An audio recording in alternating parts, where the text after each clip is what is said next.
如何開送貨單？第一部分，訂單送貨，將商品加入購物車，喺左上方提貨方式度點擊送貨。送貨需要填寫姓氏、手機號碼、送貨方式同送貨地址。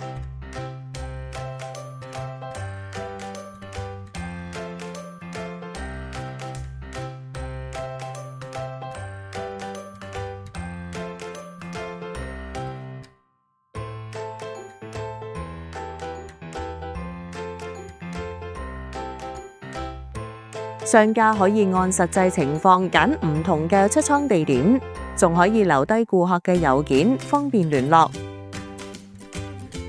完成購買之後，點擊交易記錄，找到待送貨訂單，按住向左拉，點擊送貨單就可以建立送貨單，或者直接點擊訂單，打開訂單總結，點擊頁面下方嘅送貨單，也可以建立送貨單。建立送貨單之後，就可以預覽送貨單嘅詳細資料。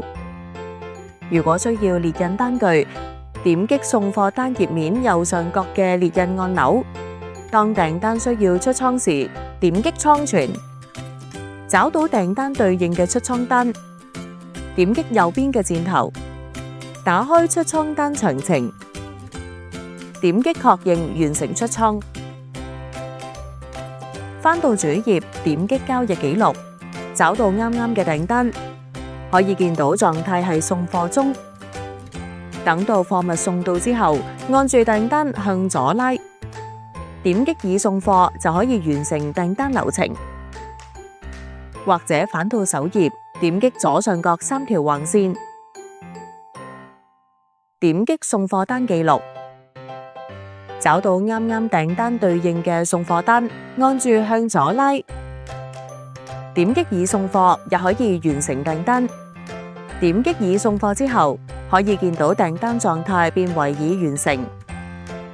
第二部分，訂單部分自取，部分送貨，喺 POS 設置入面，點擊功能，啟用支付時顯示訂單預覽，訂單取貨方式揀送貨。